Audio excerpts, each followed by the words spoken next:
Let's return to Parliament, where the MP for Adwoa Safo and two others have been referred to the Privileges Committee of Parliament. The Speaker, Alban Badmin, made the revelation on the floor this morning. The two others are MP for Adwoa Safo Central, Henry Quartey, and the MP for Asin Central, Kennedy Ejapon. They have been tipped to be absent from Parliament without permission. Let's hear from the Speaker and the reasons he gave for the referral.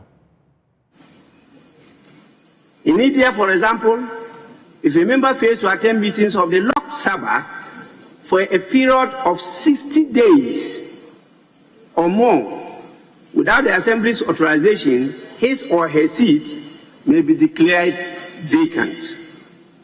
Considering the fact that the 1979 and 1992 constitutions and now standing orders do not include the word consecutive in the computation of the 15 days, it is my considered view that the clear intention of the drafters of this bill is to differ from the previous computation. I admit, with all humility, that Article 97(1)(c) be read, understood, and applied as it provided for in our Constitution and standing orders without importing any word or words thereto. I have accordingly come to the irresistible conclusion that a member who absents himself or herself from 16 sitting days of Parliament in a particular meeting without the permission in writing of the Speaker is squarely within the ambit of Article 97(1)(c) of the 1992 Constitution and Order 16(1) of the Standing Orders of Parliament. I must also draw the attention of the House to a decision of the Court of Appeal dated 11 December 2008 in the case of Professor Stephen Kweku Asare versus the Attorney General and three others, unreported 2008, suit number H1/65/707, that is Court of Appeal. In that case, the Court of Appeal ruled that the permission granted Speaker for a member to be absent from the proceedings of the House cannot exceed 15 days at any point in time, and that it is unacceptable for Parliament to give of assent to a member for a period exceeding the 15-day threshold as envisaged under Article 97(1)(c) and the Standing Orders of Parliament. Honourable members, it is important to recall that in the book, Reap the Wild Wind. So that's the Speaker, but the Minority Chief Whip, Muntaka Mubarak, has been challenging the Speaker's decision. Or legal base for the accession. More when the provisions in question do not either explicitly or impliedly rope in the High Court. This is what the Appeals Court did. So, Mr. Speaker, with the greatest of respect, we agree you made a statement, but your conclusion, Mr. Speaker, they then their colleagues, as we sit in this chamber, is this. If we allow speakers to take petition from outsiders, and so more too, with petition from outsiders, to defer members of Parliament to it, colleagues will be doing ourselves the great service. Because we will one day get a dictator speaker who will simply take statements from outsiders and begin to penalize individual members of Parliament. It is on this basis that I call on all of us that to resist the attempt by Mr. Speaker to refer our colleagues to the privileges. And if there is justification, let us get one of us as member of Parliament who is convinced that our colleagues need to do that and not to allow Speaker to do this. Because today we may have a Speaker that we may think will be unbiased. If we allow this to stand, it will become precedent, and tomorrow it may hurt each of us. And it is on that basis that I stand to say, Mr. Speaker, I want to come properly under Order 93.5 to say this is your decision to refer our colleagues to the privileges will be challenged with a substantive motion. I thank you, Mr. Speaker.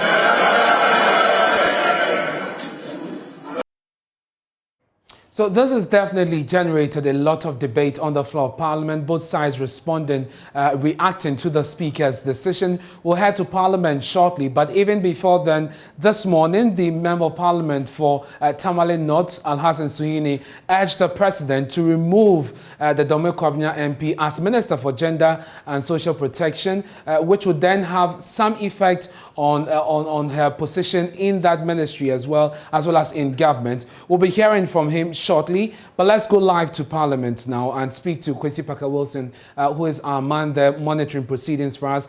Parker, we've heard from the Minority Chief Whip, who clearly disagrees with the Speaker. What else has happened as far as this referral is concerned? I must say that it is not the Minority Chief Whip, Muntaka Mubarak. He's not the only one who disagrees with the Speaker. In fact, members of Parliament in the chamber strongly disagrees with the Speaker on those matters. And the majority leader, Oteche Mr. Bonsu, has made the point that when the matter is referred to the Privileges Committee, then it ends it. So their recommendation, the Privileges Committee is not supposed to bring the matter before the House for consideration. But the Speaker ruled that when the matter is considered by the Privileges Committee, they have to now refer it to the plenary for consideration. And that has sparked a heated debate among members of Parliament. I must say that the minority is still insisting that the Speaker has aired its ruling. And you know that Muntaka made the point that if they allow this thing to go on, then when they get an autocratic leader, the Speaker will now be dictating for members of Parliament. And that must be stopped. So for the minority side, they are strongly disagreeing with the Speaker, and the majority is also questioning portions of the Speaker's ruling, indicating that when the Privilege Committee is done with their work, it ends it, automatically the seat must be declared vacant. So today, we know that 3 NPP MPs have been referred to the Privileges Committee: Adwoa Safo, Kennedy Japan, and Henry Korte. And Parker, just for clarity, is it clear what has influenced the Speaker's ruling this morning, the referral to the Privileges Committee? Is this coming on the back of the petition that was presented by the former Kumbungu MP Ras Mubarak and others, or this is an initiative of the Speaker himself? Well, the Speaker referred to a petition, and he didn't mention the name of Ras Mubarak being the former MP for Kumbungu, and proceeded to say that the Table Office conducted a search and they established that members of Parliament do not attend to the business of the House, which is quite worrisome. And some of them in the past had reached order 15, 16, and 17.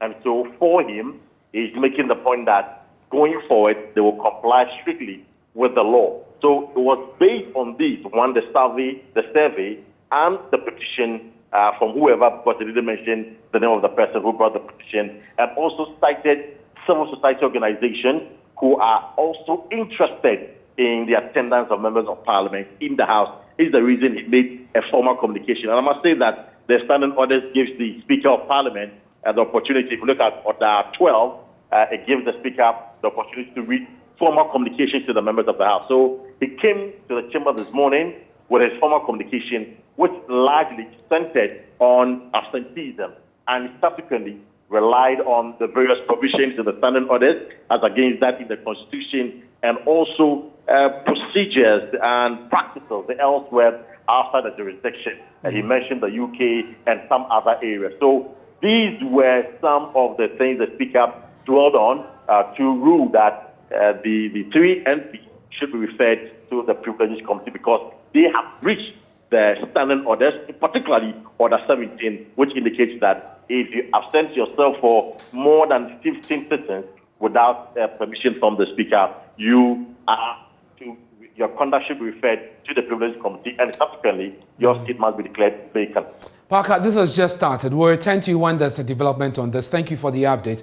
So how have these MPs fared within the period under question? Let's check the details as we have secured a copy of the proceedings, records and proceedings of Parliament. Our research decks pull this out. And so we start with Kennedy Ohene-Agyapong. He was present in 4 out of 28 sittings and was absent without permission for 24 out of 28 sittings, and clearly this is in breach of what the Constitution says. His longest consecutive absence without permission, more than 15 consecutive sitting threshold, was 19 sittings. That's from October 26, 2021 to November 25, 2021. Within this meeting, Mr. Ken Ohene-Agyapong has never been absent without permission. So this is what we know as far as Kennedy Ohene-Agyapong is concerned. And so he has never been absent with permission. He has never been absent with permission within the period. Now for Sarah Adwoa Safo, we are looking at October to December 2021 meeting, and she was present in 2 out of 28 sittings, was absent with permission in 7 out of the 28 sittings, and absent without permission in 19 out of the 28 sittings. Her longest consecutive absence without permission in the period under review was 13 sittings. That's from 26th October to 16th November. So this is the period within which you're looking at it. And Henry Korte, who is the MP for Adwoa Safo, Henry was present in 5 out of 28 sittings and was absent without permission in 23 out of 28 sittings. His longest consecutive absence without permission, that's more than the 15 consecutive sitting threshold, was 19 sittings. And that was within the period of October 26 to November 25, 2021. He was never absent with permission. And so that is what we know as far as these 3 MPs are concerned. The issue has been referred to the Privileges Committee. We will be bringing you an update in our subsequent bulletins on what happens.